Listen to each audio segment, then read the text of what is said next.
Welcome to the News Channel 9 Stream Center today. On this Wednesday afternoon, again, we're showing baseball on our News Channel 9 traditional linear platform. So we wanted to bring you all the updates of the day here from our digital streaming studio so we can get you where you are on YouTube, on Facebook, on X, as well as our other streaming services today. Let's start off with one of the biggest stories of the day, a double fatality in a hang gliding accident on Lookout Mountain yesterday.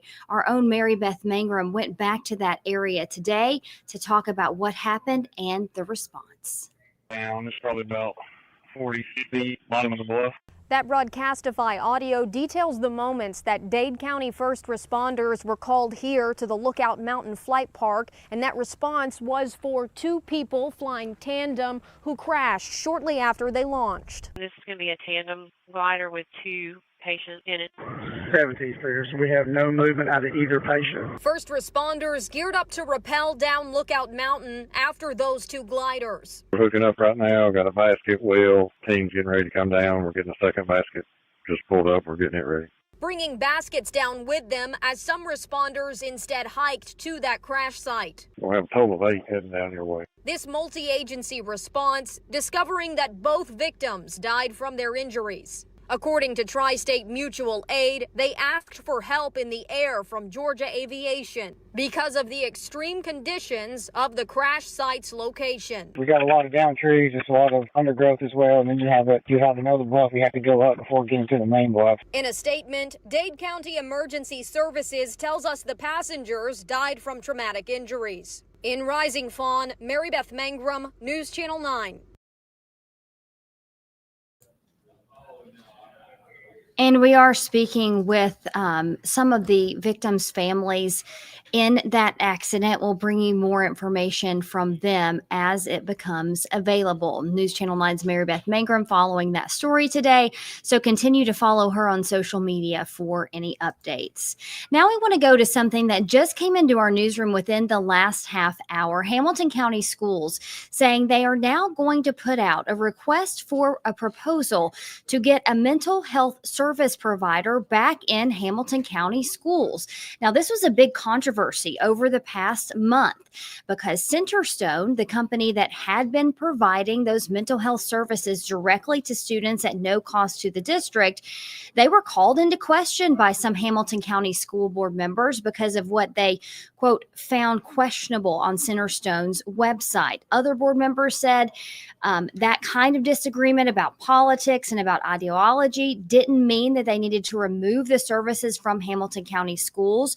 Now, we just got a statement from Hamilton County Superintendent Dr. Justin Robertson, who says, quote, I want to see our district move forward in a way that meets the needs of all of our students and families. So what happens from now? The district says they are going to put out that request for proposal and then get different companies to bid on it. They say they want to have multiple companies provide services within Hamilton County schools to students so that parents have a choice. Now, about Centerstone's services, they told us several times during our coverage of this story that parents were involved in the treatment process, that they communicated with parents, and that these were students that were referred, not that Centerstone sought them out. So that will come up at the next school board meeting in November in the future as the district looks again for multiple companies to provide that service instead of just one company.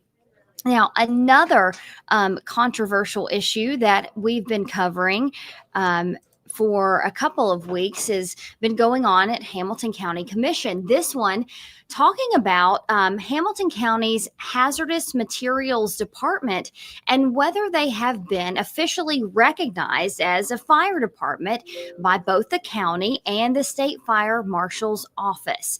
Lily Butler has been following that story, and she has this report. Requested that our county attorney meet with the fire chiefs and have a discussion about their concerns. Tri-Community Volunteer Fire Department Fire Chief Dwayne Pitts says this meeting is a good thing. There's a lot of questions surrounding this. Kevin Walters with the Tennessee Fire Marshal's Office tells us the Hamilton County Special Operations Division was first recognized by the Fire Marshal's Office in 2020. The mayor of Hamilton County in 2020 was Jim Coppinger, who says the purpose of recognizing the hazmat team as a fire department was so they could have benefits of heart and lung insurance. One volunteer firefighter, Brandon Fritz, raised questions last week about the legality of that state recognition. To be a bona fide fire department in Tennessee, it has to be voted on by the local government body, which in this county will be the county commissioners. And I cannot find a resolution. We searched on the county commission resolution page and couldn't find that local designation either. But Attorney Varnell says she's been working with the state fire marshal's office, who tells her the hazmat team's recognition is in compliance. We do know that it has blocked one fire department from receiving a grant. But Walters with the state says the recognition status of the Hamilton County Hazardous Materials Department will not impact any other recognized rural or volunteer fire department from applying for or receiving a grant from the state fire marshal's office. Okay, Lily Butler joining us now, talking about this issue. This is something, Lily, that we'll know more about on Monday, correct? Yeah, County Attorney Janie Varnell tells me that she's expecting to meet with these volunteer fire chiefs on Monday. Now, some of those volunteer fire chiefs tell me that they weren't aware that the hazmat team was already recognized as a fire department here in Hamilton County. Now, back when this issue first arose, if you went to look up your fire department, even this Saudi Daisy address here would show up that the fire department for your address would be the Hamilton County Hazardous Materials Department.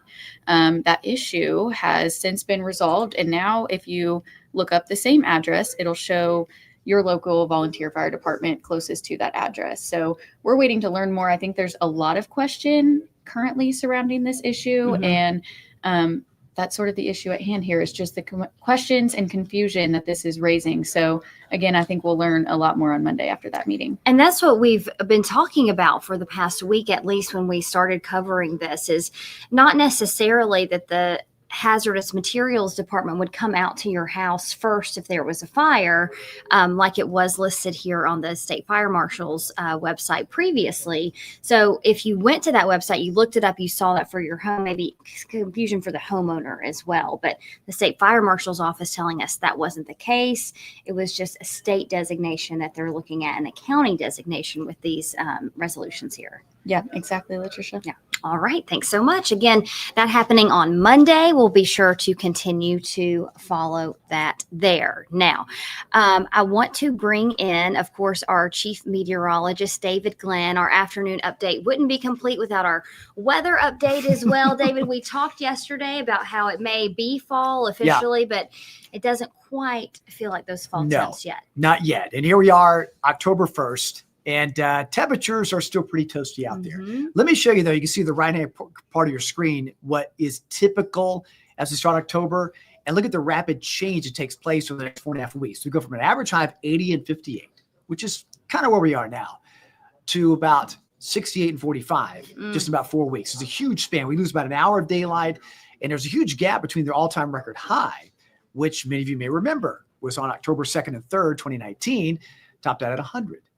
But on Halloween 1952, it was a bone-chilling 22. Yeah. So you have wild swings in weather in October. So even though it still feels like summertime now, buckle up. Things are going to change gradually the next several days, although really, actually several weeks, the next several days, not much. Here's the overall October outlook. Temperatures projected to be above average. No surprise there. Typically, it's also one of our driest months of the year. We're also expected to be dry over the next 4 weeks. So, again, not too many surprises seen there. But over the next several days, we will have temperatures going down just a little bit. So at night, Friday night, Saturday night, or the weekend, we'll be down in the 50s. A little hint of fall in the air, but be patient. If you really want fall weather, it'll get here eventually. It always does. And you bring up Halloween. I mean, that jacket, having to add that jacket onto your costume can make or break your night as a young kid. So that's always what we're looking out for as we get to that Halloween That's right. weather. You want it to be dry and a little cool, but not cold. Not too cold. That's right. Want it to be perfect. We'll be watching that forecast. All right. Thanks so much, Yep, David. yep. Okay. Other big news today, of course, the government shutdown coming from lawmakers in Washington, D.C., not being able to reach an agreement on a spending bill. So our big question here in the News Channel 9 newsroom, what evidence of that would we see here in our area? Ray Collado shows us. Four-day drive. Yeah. So it's a couple thousand miles. Yeah. Without an agreement on a spending bill, federally funded places like national parks are locked and closed for business. That includes the Chickamauga Battlefield Visitor Center as well. But some visitors didn't get the memo, only realizing the park was closed when arriving after driving all the way from Utah. We got here about 5 to 10. The gate was locked, and we were totally clueless that it was the government shutdown today. But what other areas can you see your life impacted by this shutdown? According to Chattanooga airport officials, while they don't anticipate the shutdown to affect TSA security lines, they say customers should touch base with their air carrier. While TVA is federally owned, spokesperson Scott Fielder says they're business as usual. Because we don't accept any public funds, all of our TVA is funded through power sales. We're not affected. Dale Seller says, while he hopes this shutdown ends soon, he's already missed his chance to see Point Park. We're moving on. We're heading towards Shiloh today, which I suspect will be some more national parks, and we'll experience some shutdowns that shouldn't have normally seen. Ray Collado, News Channel 9. All right, so some vacation plans disrupted there. You heard the airport is supposed to be business as usual. We went by the post office today, business as usual there. And while there is some question about federal employees and when they'll receive their paychecks, as far as we saw in most locations, they were still on the job. So talking about on the job, the Chattanooga Tourism Company today meeting to talk about record tourism dollars coming into our area. And you're watching us on social media platforms, YouTube, Facebook, X. They're looking at how influencers can help bring more tourists to Chattanooga and the surrounding areas. Katie Clanton looks at that issue today. Nashville natives Austin Beaver and Colin Cooper told hundreds of thousands of TikTokers about Chattanooga and its attractions. Chattanooga, gotta check it out. They got great restaurants and a mountain, no doubt. I guess from like the Rock City perspective, that was one of the videos that we've seen the most comments that were like, because of this video, I went this past weekend and it was a great time. At their yearly summit, the Chattanooga Tourism Company said social media attention like this is bringing more people to the scenic city. We welcomed more than 11 million people last year, and they left a lot of money in Hamilton County. Travel entrepreneur Beth Santos says content like this mountain means money is more important now than ever before. Social media is now the #1 source of inspiration for travel. It has now bypassed friends and family. So people really are looking online for just that initial inspo and flagging things. It's not just influencers that can attract more visitors to Chattanooga. The Tennessee Aquarium says they always try to get their posts to go viral to attract more visitors. Tennessee Aquarium media coordinator Pryor told me that after they posted about this new alligator with a genetic mutation, it became a fan favorite. We started with photo posts and a reel that really took off on social media, and we had multiple cases after those were posted during the week, on the weekend, of guests specifically saying they were coming to look at the leucistic alligator after they saw those social media posts. that I think is important when looking at tourism. Don't be normal, be weird. Katie, I love that expression he used there. Don't be normal, be weird. That's how you get a lot of attention on social media. Cool interview, cool story that you got to do today. Yeah, I learned so much about the tourism industry and the TikToks and videos I watch and how it can help us here in the community. So those influencers that you spoke with, they're from Nashville, right? What did they say about the videos that they made here in Chattanooga? They said that they did some research about the area and they've not just made videos here, but in other communities around Tennessee. But a lot of the people here in Tennessee loved how we actually got to touch on really more local things and bringing more people to the city they love. And so you're talking about individual influencers who are making money, getting engagement off their own accounts, and then also the Tennessee Aquarium, the destinations here in Chattanooga, using their TikTok, their Facebook accounts to get people to come as well. So it's really two segments of people with the same goal. And it's really helped out, especially here in the tourism industry here in Chattanooga. All right, Katie, thanks so much. We appreciate it. And I'm jealous you got to go see that alligator I know. today. Yeah, it was very fun. It was pretty cool. Yeah. All right. Thanks so much. We have been missing my co-anchor, News Channel 9's Josh Rowe, on our regular linear nightly newscast for the past couple of days. Friend. Josh, you've been at a very cool event over the past few days. I was just hanging over here and I heard you something about being weird. So you got pop in. You must be talking about me. Tell us about where you've been. Medal of Honor. So yesterday convention. we started the day in Atlanta with Governor Kemp and Medal of Honor recipients and a whole big, they kicked it off on Monday night. That continued on Tuesday morning. And so that was a big event there at the Atlanta History Center. Then from there, we went to Kennesaw, Georgia, where just up the road a little bit. And that's where the great locomotive chase from 1862, you see the sign right there. That's where that happened. And that's all the video there. And then they put all of us media folks, Medal of Honor recipients, you see right there, on a train, CSX train. And we went from where the great locomotive chase started in Kennesaw and went all the way to Ringgold. And they had like actors playing the parts in there. It was a really cool thing. And so that's pieces of it there. And we talked to some of the recipients. I read here from Kyle Carpenter here, who is around here quite often. He married a young lady from Saudi Daisy. So he's around, East Tennessee from time to time. Great guy, Marine Corps veteran. And he talked about just being part of this history of the event there yesterday. The long and courageous history of the Medal of Honor began, and then to end in Chattanooga at the birthplace of the Medal of Honor is it's kind of too much for words, but I'm just so thankful to be a part of this and so honored to, as a recipient, but really just as an American, to have this experience and to have these memories with all of you and with my fellow recipients forever.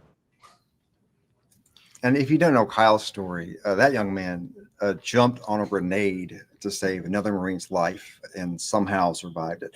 A remarkable story. And the truth is, Medal of Honor, like if you got one of those, your story is remarkable. I mean, it is. And so many great stories and so many great. There's I think there's 61 living recipients, and I think there are 37 in town through Saturday. So there are events today, tomorrow, Friday, and then Saturday night is the end with the big gala. So cool stuff happening all week, and we'll have more tonight at 11, 10 and 11, and more throughout the week. That's right. Another big event happening on Friday. Oh, yeah. We talked about this a little bit on our stream yesterday, is the Baylor-McCallie game. Yep. I don't know that you can make it around Chattanooga this week without seeing some evidence of this game, either the writing on a family's car or the big flags that they put up on the bridges. It's everywhere. If you've seen like a big blue M or the big red B somewhere, then that's what that is. Baylor-McCallie.